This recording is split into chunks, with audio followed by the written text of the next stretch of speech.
Olá, boa noite. Está no ar o Show Business, o mais tradicional talk show de negócios da TV brasileira. E no programa de hoje vamos receber Gustavo Ambar, CEO da Whirlpool, dona das marcas Brastemp e Consul.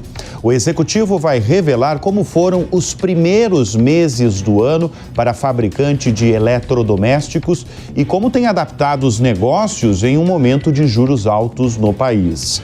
Vamos receber também Leandro Silva, fundador e CEO da Lavateria, a rede de franquias que tem aberto uma loja a cada 40 horas no Brasil.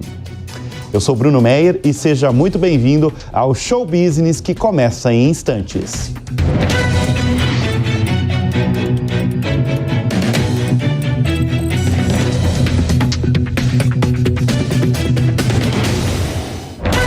Ele comanda desde 2023 a Whirlpool Brasil, dona das marcas Brastemp e Consul.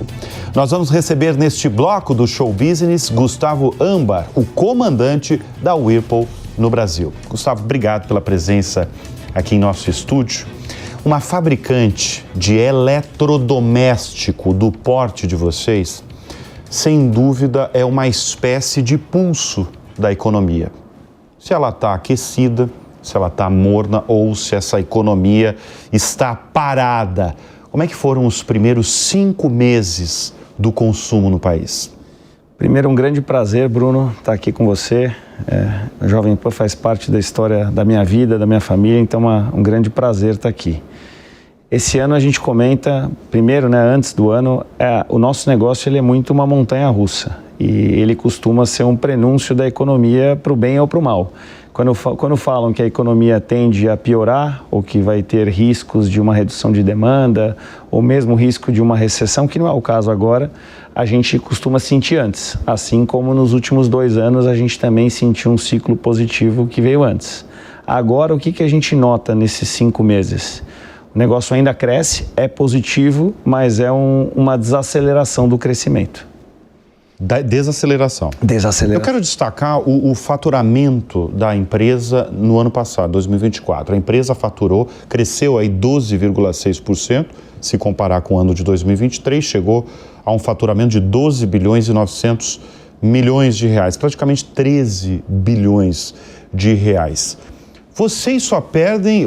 São quantas Whirlpool no mundo? A gente... Tem os Estados Unidos, que é a maior operação, e depois a gente é a maior. Fora dos Estados Unidos, nós somos a maior operação da Whirlpool. Eu tenho até os números do lucro. O lucro líquido em 2024, mais do que triplicou, passando para 911 milhões de reais no fim do último ano. Quais as projeções agora, 2025? Você já deu um norte para a gente, para a nossa audiência, desse início de ano. Mas os próximos tempos e até 2026, se você puder falar disso. No Brasil e no contexto todo que a gente vive... É difícil, né? Ainda mais com todas essas turbulências globais que a gente tem sido impactado por todas as oscilações referente ao dólar e toda a questão das tarifas que estão mudando a cada semana. Mas começando por 2025, a gente enxerga ainda crescimento para 2025, puxado mais pelo primeiro semestre. O segundo semestre a gente não conta com uma queda, mas a gente conta com potenciais desafios para manter o mesmo patamar de receita. Para 2026, muito dependendo das medidas que vão acontecer, a principal variável que determina o sucesso do nosso negócio no curto e médio prazo é a taxa de juros. Então, se a taxa de juros continuar nesse patamar, é provável que no ano de 26 a gente tenha desafios para manter mas é isso positivo. Que eu ia perguntar. Como é que uma fabricante, uma empresa, especialmente no seu caso, uma fabricante de eletrodoméstico, né? Volto a repetir, do porte de vocês, tem se comportado, tem se preparado num país com uma taxa Selic a quase 15%, sobretudo, são produtos, você lida com produtos altamente dependentes de crédito. Sim. Né? Tô falando de crédito ali da linha branca, né? Geladeira, fogão, máquina, lavar roupa. É exatamente isso. O nosso negócio ele é muito sensível e tem uma coisa que todo mundo, quem não é tão familiarizado com o setor, não só no Brasil, mas em toda a América Latina, diferente dos Estados Unidos, diferente da Europa, o hábito da compra do eletrodoméstico, ele não é um ato essencialmente planejado. Muitas vezes você vai trocar de residência ou vai reformar a cozinha e isso é uma parcela menor no Brasil da troca do eletrodoméstico. Cerca de 20% provém de situações que envolvem o lar, a família. Os outros 80%, em geral, é o produto que ficou velho. E esse ficou velho e ficou depreciado não necessariamente é algo urgente. Então, na prática, o que significa isso? Que o ato de comprar um eletrodoméstico, ele tem um quê de impulso.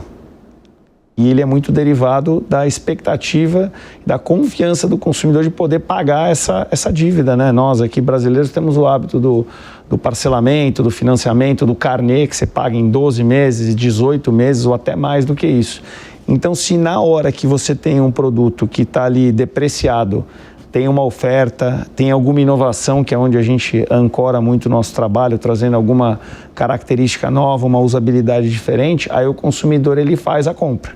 Então, no contexto de um juro, e muitas vezes não é nem o valor do juro em si, é a sensação de que o juro subiu e que o dinheiro está mais caro.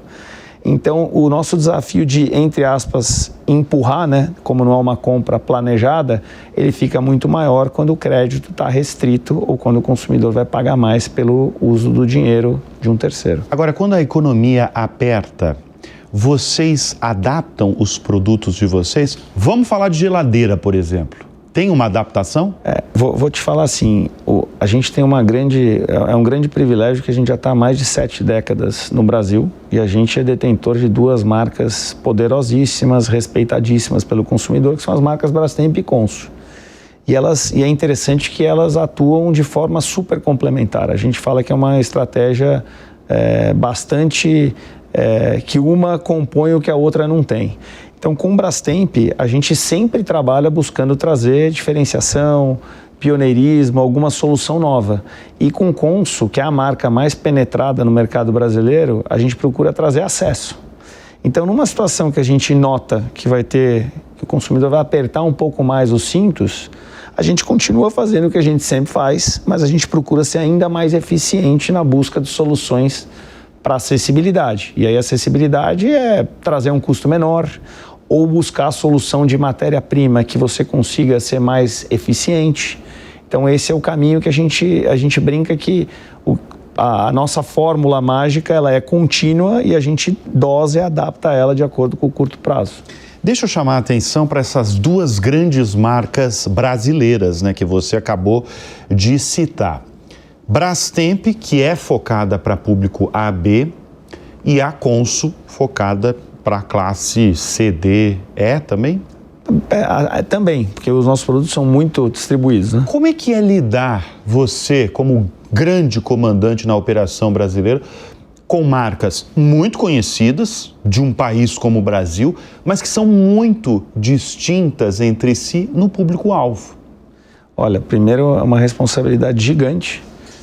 Brastemp, em outros anos, em uma outra realidade, ela era marca, ela não era sinônimo de categoria, ela era sinônimo de qualidade. As pessoas falavam muito, mas isso aqui não é uma Brastemp, se referindo a ser algo muito bom.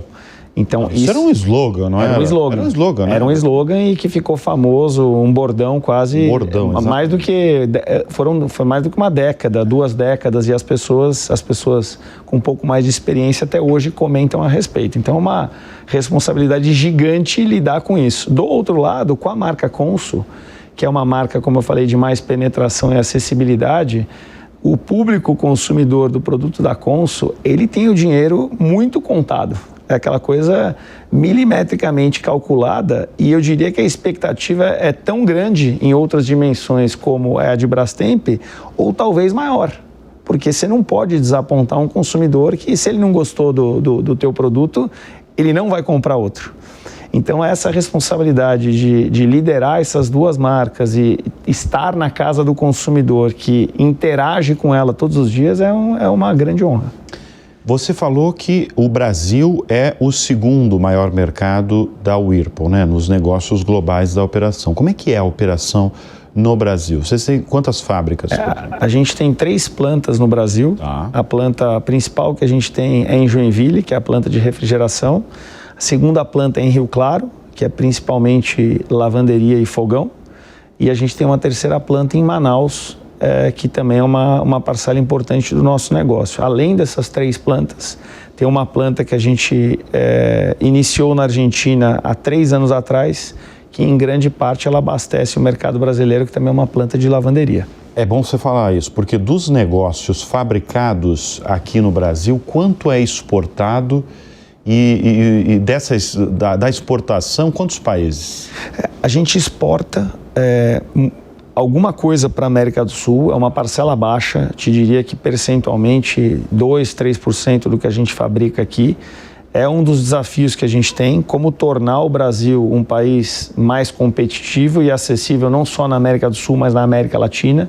A gente tem planos de seguir adiante, principalmente até o México, mas hoje ainda é uma realidade que a gente se depara com vários desafios para poder ser competitivo a esse ponto. Então, 2% ele é destinado para a América... Fora do Brasil, América do Sul predominantemente. E o restante é local. A principal ali o quê? Argentina? Argentina é o principal. Argentina, Paraguai, alguma coisa de Bolívia e estamos com alguma coisa também para Colômbia. E a Argentina melhorou ou não?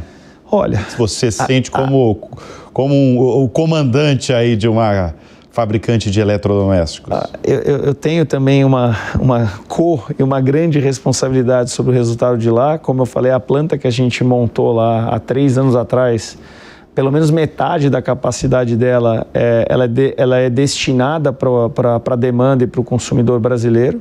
O que a gente notou desde o início do ano passado é que a Argentina ela fez uma mudança radical de uma economia fechada, que você tinha dificuldade de entrar e sair com bens, matéria-prima e mesmo produto final, e ela fez uma mudança grande desde o início do último governo, ao contrário, numa abertura comercial grande. Então a gente está num processo ainda de adaptação para lidar com essa virada da gestão argentina. Ô Gustavo, o que de mais relevante mudou no comportamento do consumidor brasileiro nesses últimos tempos? Olha, algumas preocupações que eu diria que elas já existiam e elas foram ganhando relevância. Então, a preocupação com eficiência energética, seja pela perspectiva de redução de gasto, né, de orçamento familiar, seja pela consciência em relação ao meio ambiente. Isso é algo que vem ganhando cada vez mais força. Eu diria que essa é uma mudança real que está acontecendo com o consumidor brasileiro. Uma outra que eu posso citar, e ela caminha para os dois lados, depende obviamente da localidade do Brasil ou do hábito desse consumidor, é a questão do espaço. Muitos tratando a questão do espaço como um local de querer ter todos os seus desejos com os produtos mais sofisticados e diversos possíveis, que é um tipo de relação cada vez maior com a cozinha, de estar entre a família e de desfrutar do ambiente familiar, que foi uma relação que intensificou depois da pandemia. A gente lembra do período que a gente ficou muito restrito e a casa se tornou um centro, mas também tem a situação contrária, que as pessoas, principalmente quem mora nas grandes capitais, o espaço ele acaba sendo uma grande restrição. E aí você ter a menor quantidade de eletrodomésticos ou de produtos na tua casa que atendam a sua necessidade, também é uma tendência que a gente observa. Uma outra, por fim, que eu posso citar é a questão de conectividade, de conexão com os produtos e, de alguma forma, ter uma interação mais tecnológica, mais fluida, não só em relação aos eletrodomésticos, mas todos os produtos do lar. Então, te diria que essas tendências... Falando em tecnologia mesmo, de fato, numa geladeira, isso que você está falando é extremamente relevante, que é a internet das coisas, de você estar num carro, de você estar na sua casa e tudo estar conectado, né? Como é que anda a tecnologia? Porque a tecnologia já chegou na geladeira há um bom tempo, mas em que estágio ela está? nos últimos tempos. Eu queria que você falasse de inovação, de surpresas suas em relação à inovação, à tecnologia dentro dos produtos de vocês. Olha, primeiro, Bruno, a gente pesquisa e coleta dados e aprende com cerca de 300 mil consumidores todos os anos. Então isso é a base. 300 mil, tá? 300 mil. Alguns com interações mais superficiais e outros que a gente tem interações profundas de horas para poder entender comportamento e hábito. Então isso está no nosso DNA.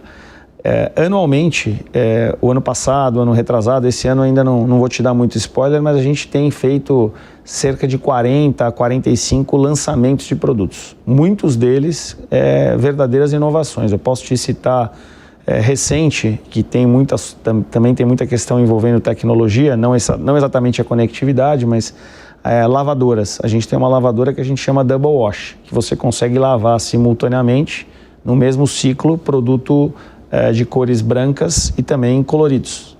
Uau! Então isso é uma eficiência, uma possibilidade que você simplifica e facilita a vida do consumidor. Uma outra lavadora que a gente lançou recentemente também, a gente chama de 2 em 1, que você consegue remover o agitador. Então você lava sem o agitador e com o agitador. Então você pode usar para edredom e peças mais pesadas, e você aí vai usufruir mais do espaço, e outras que você consegue talvez ter uma melhor lavagem com o agitador, que você não precisa de tanto espaço. Então a inovação é um negócio que a gente trata com muita seriedade. Eu te dei o exemplo de lavadora, mas outras N categorias a gente também tem alternativas. Quando você pensa na questão da conectividade, e aí a gente está trabalhando aquela história de você quer criar uma demanda ou, entre aspas, criar uma necessidade que talvez o consumidor nem saiba que ele tem. A gente não chegou lá ainda e talvez nenhum fabricante tenha chegado, mas qual é o fato? O consumidor, hoje ele declara a importância, evidentemente os consumidores com mais possibilidades, ele declara a importância de você ter a conectividade, de você conseguir interagir de forma digital com o produto, mas os poucos produtos que a gente já fez isso não teve essa usabilidade tão fluida. Então te diria que ainda é muito mais objeto de desejo e quase de status e de realização individual do que algo efetivamente que já conecta com a tua vida dentro do lar. Deixa eu chamar a atenção agora para a sua trajetória, porque você é jovem, você tem 47 anos, você comanda uma companhia extremamente relevante no setor em que atua, você comanda 13 mil profissionais no país.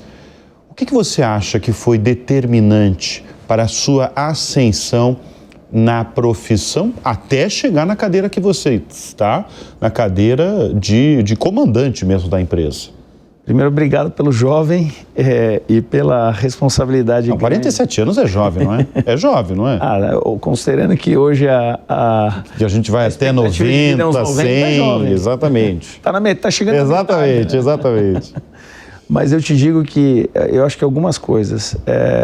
Primeiro eu brinco, né, que é o trabalho duro e intenso de todos os dias, que é aquela coisa de você ter a disciplina, de você fazer algo que você gosta, de você ter as interações sempre com humildade e abertura para poder conhecer e aprender com as pessoas. O segundo que eu te falo que me ajuda muito é curiosidade, né? Curiosidade no sentido intelectual de você querer saber o que você não sabe. Isso eu tenho escutado de muitos executivos ultimamente, sabia? Curiosidade. Ainda mais num contexto que as correlações entre as coisas ou aumentam ou mudam constantemente. Então, se você não tem aquela inquietude de fazer pergunta, de conviver e lidar com gente diferente de você, diferente em todos os aspectos, não só de ser, mas de conhecimento mesmo. Então, isso é uma coisa que me ajuda muito, poder ter essa ansiedade pelo novo, por aprender, e isso normalmente vem com gente diferente de você. Você assumiu em 2023. Correto. Não foi um período muito fácil, né? Olha, Como é que você define quando você sentou ali na cadeira? A gente viveu na Whirlpool, na indústria, e acho que vários setores do Brasil, o 2022 foi muito duro.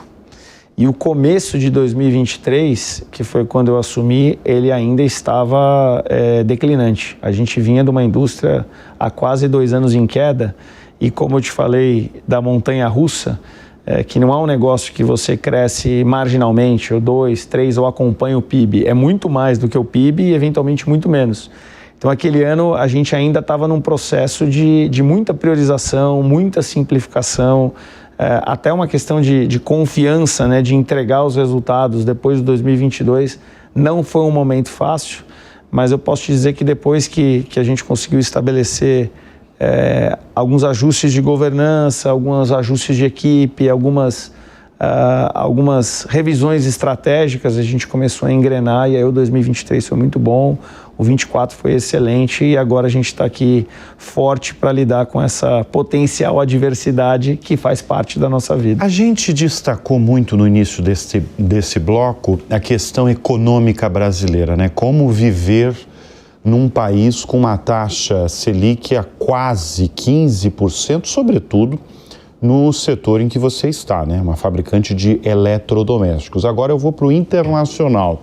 Teve muito impacto nos últimos meses o tarifaço de Donald Trump? Olha, teve, e talvez o elemento mais complexo foi a quantidade de mudanças num intervalo curto de tempo.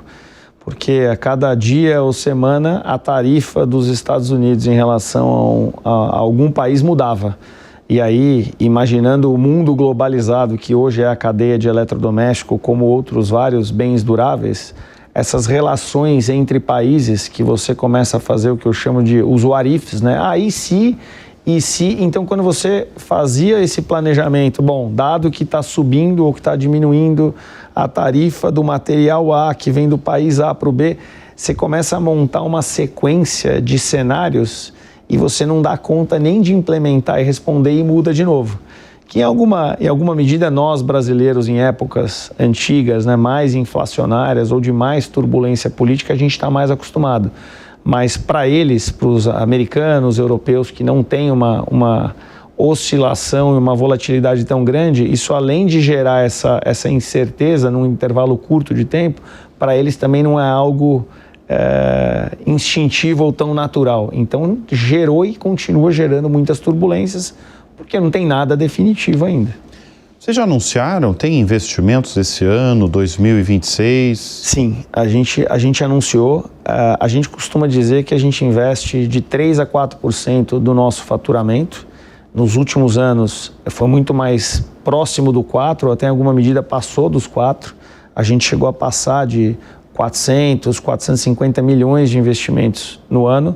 A expectativa desse ano a gente está trabalhando para manter essa base dos anos anteriores, pois, como eu falei, a gente espera uma receita positiva. Agora, teve um foco dos investimentos que é a renovação, modernização das fábricas, né, do parque industrial. Em que pé está isso? Seguimos no princípio de ou trazer diferenciação e inovação para os nossos produtos, ou na busca de redução de custo.